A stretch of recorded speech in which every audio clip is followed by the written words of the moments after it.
Hello everyone, इस lecture में हम हमारा एनएलपी का सेकंड लास्ट टॉपिक देखेंगे। NLP in real life from knowledge to transformation. मतलब हमारे रियल लाइफ में अब तक जो हमने नॉलेज लिया, उस नॉलेज का हम हमारे रियल लाइफ में कैसे ट्रांसफॉर्मेशन करेंगे, किस तरीके से उसको हमारे लाइफ में इम्प्लीमेंट करेंगे। अब तक हमने देखा कि एनएलपी क्या है, हमें एनएलपी क्यों सीखना है। एनएलपी यानी न्यूरो लिंग्विस्टिक प्रोग्रामिंग। हमारी ब्रेन के जो कुछ भी हमारा ब्रेन एक पर्टिकुलर इमोशंस, हमारे थॉट्स को उसको ना पढ़ के उसकी एक अलग प्रोग्रामिंग होती है। यानी हमारे इमोशनल पैटर्न्स हो, हमारा थॉट प्रोसेस हो, वो किस तरीके का है, उस तरीके से हमारा सबकॉन्शियस माइंड बिल्ड होता है और उसी तरीके से हमारे लाइफ पैटर्न्स हमें आगे आगे दिखाई देते हैं। जैसे कि हम देखते हैं कि लॉ ऑफ अट्रैक्शन हो, मैनिफेस्टेशन की टेक्निक हो, उसमें जिस तरीके से हमें सिखाते हैं कि कैसे हमें अच्छा सोचना है, कैसे हमारे थॉट्स हमें अच्छे रखने हैं, उसी तरीके से न्यूरो लिंग्विस्टिक प्रोग्रामिंग है। हमारे ब्रेन को हम ट्रेन करते हैं। हमारे ब्रेन को हमारे माइंड से, हमारे इमोशन से, हमारे थॉट प्रोसेस से हम एक पर्टिकुलर प्रोग्रामिंग और पर्टिकुलर वे में लाते हैं। जैसे कि अब हम देखेंगे कि कौन से टाइप्स हमने देखे, अलग अलग उसकी क्या मेथड्स है, किस तरीके से हम उसको यूज़ कर सकते हैं। जैसे कि निगेटिव थिंकिंग को, यानी हम देखते हैं कि हम बहुत बार निगेटिव अपने आप ही, हम इतने प्रोग्राम्ड होते हैं निगेटिव के लिए कि अपने आप कुछ भी सिचुएशन हो हम निगेटिव वे में जाते हैं। जैसे कि I am not good enough, यानी मैं अच्छा नहीं हूँ, मैं अच्छा दिखता नहीं हूँ, आई एम फैट, और मैं पढ़ाई में अच्छा नहीं हूँ। यानी बहुत सारे अलग अलग थॉट्स होते हैं। सो उसमें कैसे करना है, मेटा मॉडल जो होता है, रीफ्रेमिंग में हमने देखा था कि किस तरीके से हम फ्रेम करते हैं हमारे सेंटेंस को, हमारे जो हम बोलते हैं, हमारे जो वर्ड्स है, उसको कैसे हमें रीफ्रेम करना है। यानी पर्टिकुलर वे में जाते हैं, हम I am not good enough हमें बोलना ही नहीं। जैसे कि हाँ, कि पर्टिकुलर यहाँ यस मैं पढ़ाई में अच्छा नहीं हूँ, या मैं कुछ खेलने में अच्छा नहीं हूँ, एक्सरसाइज मुझसे होती नहीं है। यानी जो कुछ भी निगेटिव होते उसको हमें निकाल के हमें उस हमारे थॉट को रीफ्रेम करना है। यही हमने रीफ्रेमिंग में सिखाया था।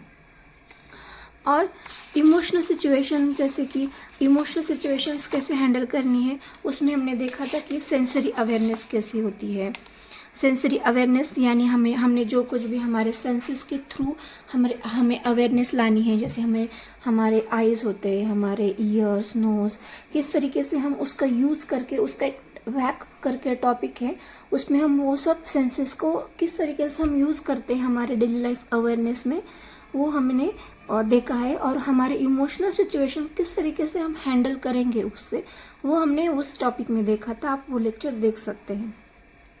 State management, anchoring, reframing. Anchoring हमने देखा कि एक सिचुएशन को दूसरे से कैसे लिंक करके हम रीप्रोग्राम कर सकते हैं, रीफ्रेम कर सकते हैं। जैसे पढ़ाई करते वक्त हम देखते हैं कि ये टॉपिक को हमने दूसरे टॉपिक से लिंक किया, वो एंकर करते हैं। यानी अगर ये मेरे साथ हो रहा है तो हम देखते हैं लाइफ में कि हाँ मेरे साथ ये हो रहा है तो ये भी होगा।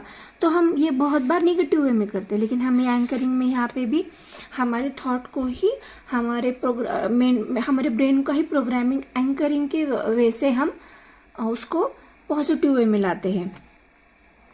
और रिफ्रेमिंग हमने भी देखा, रिफ्रेमिंग बहुत ईजी है। सभी टॉपिक्स बहुत ईजी है, लेकिन उसके अलग अलग जो वेज है उसको हमें हमारे डेली लाइफ में ये प्रैक्टिस से ही होगा कि हम कैसे बोलते हैं, हमारा थॉट प्रोसेस क्या है, हम किस स्टेट में हमेशा रहते हैं, हमारा स्टेट ऑफ थॉट क्या है, हम किस तरीके से हमेशा विचार करते हैं, किस तरीके से हम बोलते हैं, या हमारा वे ऑफ थिंकिंग निगेटिव में होता है कि पॉजिटिव। कि कुछ लोगों को बहुत निगेटिव वे में बोलने की आदत होती है, कुछ भी बोलेंगे तो निगेटिव ही बोलेंगे, निगेटिव ही सोचेंगे।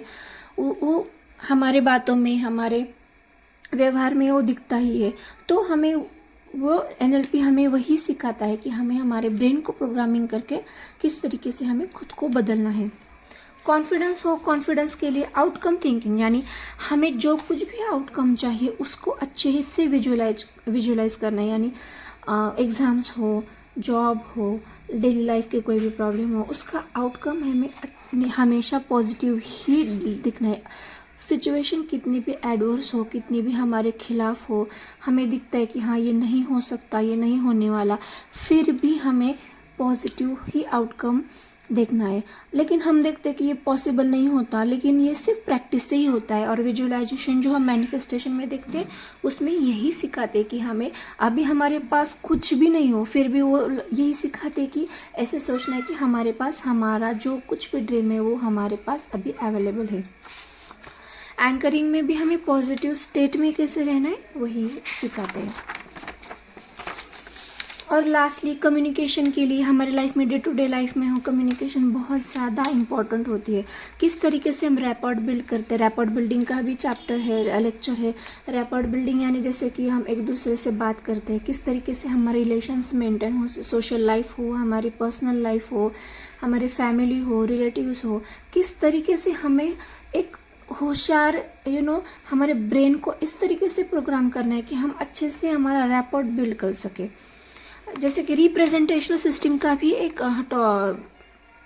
यहाँ पे एक वीडियो है, वो भी आप देख सकते हैं कि रैपॉर्ट बिल्डिंग भी बहुत ज़्यादा इम्पोर्टेंट चैप्टर है एनएलपी का। और रिप्रेजेंटेशनल सिस्टम भी है, आप ये जाके देख सकते हैं, बहुत ही डिटेल में मैंने उसको बताया है। अभी ब्रेकिंग ओल्ड हैबिट्स, हमारे जो कुछ भी ओल्ड हैबिट्स है, यानी बहुत सारे हैबिट्स होते हैं। जैसे कि हम सुबह कोई लोग उठ नहीं पाते, कोई एक्सरसाइज नहीं कर पाते, कोई पढ़ाई डेली कंटिन्यूसली नहीं कर पाता, प्रोक्रास्टिनेशन होती है, तो उसके लिए स्विच करके एक पैटर्न होता है। वो भी हमने देखा है कि हमें हमारे जो वे ऑफ, हमारे जो वर्ड्स है वो किस तरीके हमें स्विच करते हैं उसमें। जैसे कि आप हम कहते हैं अरे मैं उठ ही नहीं सकता या उठ ही नहीं सकती, तो किस तरीके से हमें उसको मोल्ड करना है और हमारे हैबिट में उसको चेंजेस के लिए एनएलपी भी बहुत ज़्यादा इम्पोर्टेंस होता है। ये सब हमारे थॉट प्रोसेस, हमारे प्रैक्टिस, हमारे ब्रेन डेवलप, सबकॉन्शियस माइंड को हम डेवलप करते ही हमारे रियल लाइफ में उसके रिजल्ट देखते हैं। हमारा इनर कॉन्फ्लिक्ट जो होता है उसके लिए पार्ट्स इंटीग्रेशन भी बहुत अच्छा टॉपिक है। जैसे कि हमारे मन में ही इनर कॉन्फ्लिक्ट, जैसे कि मुझे स्वीट्स भी खाने, मुझे वेट भी लॉस करना है, तो उस तरीके से हम किसको पार्ट्स में करके, यानी दोनों को भी निगेटिव में हमें नहीं लेना। जैसे कि हम बहुत बार सोचते हैं अगर मैंने बहुत स्वीट खाया, बाहर का खाया, तो मेरा वेट बढ़ेगा ही, तो वो भी निगेटिव में जाके हमारे सबकॉन्शियस माइंड में बैठता है कि मैंने अगर बाहर का खाया तो मेरा वेट बढ़ेगा ही, और मैं बाहर का खाऊंगा तो मेरा वेट बढ़ेगा। तो उसको हमें पार्ट्स में देखना है। और जैसे कि हाँ मैं कभी कभार खा सकता हूँ, अगर थोड़ा बहुत खाया तो भी कुछ प्रॉब्लम नहीं है, यानी थोड़ा हम थोड़ा सा रिलैक्स कर देते हैं। जैसे कि पढ़ाई करते वक्त हम सोते, तो हमें उस वक्त तुरंत हमारे ब्रेन को ये सिग्नल देना है कि हाँ अब मैंने थोड़ा सा रिलैक्स किया, बॉडी को, माइंड को रिलैक्स भी ज़रूरत है, अभी मेरा हो गया, बहुत टाइम वेस्ट होगा, टाइम पास हो गया, सो रिलैक्स हो गया, अभी हम पढ़ाई करेंगे। इस तरीके से पार्ट्स, हम जो पूरा निगेटिव वे में जाते हैं उसको पार्ट्स में डिवाइड करके उसको हमें एक पॉजिटिव टर्न देना है। हमारे जो कुछ भी गोल्स होते हैं, अनक्लियर गोल्स, यानी जो हमें क्लियर ही नहीं हो पाता कि हमें क्या करना है, यानी मेरा एक क्लियर कट गोल क्या है, तो उसके लिए आउटकम थिंकिंग का एक टॉपिक है, वो भी मैंने लिया है। वो भी बहुत एक अच्छे से हमको सिखाता है कि हम किस तरीके से आउटकम थिंकिंग करके हमारे गोल्स को क्लियर कर सकते हैं।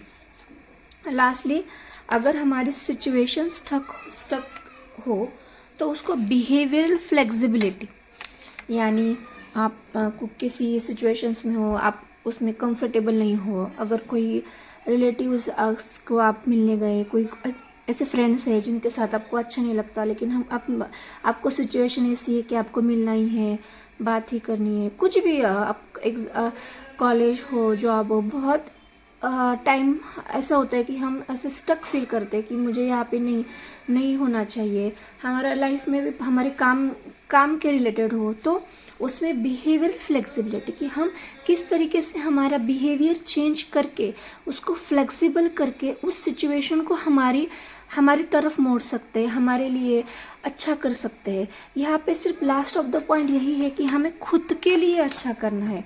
हमें खुद को कैसा लगता है, हम खुद के लिए, यानी बहुत सारा सेल्फ की तरफ ही हमारा सेल्फ डेवलपमेंट हो, हमारा सेल्फ थॉट प्रोसेस हो, हमारे सबकॉन्शियस माइंड को डेवलप करना हो, हमारा यही सब ये मैनिफेस्टेशन जो हम करते हैं ना, इसका ये बेस है, ये डीप बेस है, किस तरीके से हम सबकॉन्शियस माइंड को, हमारे थॉट प्रोसेस को, हमारे वर्ड्स को चेंज कर सकते हैं। सो यही था एक हमने क्विक रिकैप लिया हमारे अभी तक के लेक्चर्स का, और नेक्स्ट लेक्चर हमारा लास्ट लेक्चर होगा। So thank you.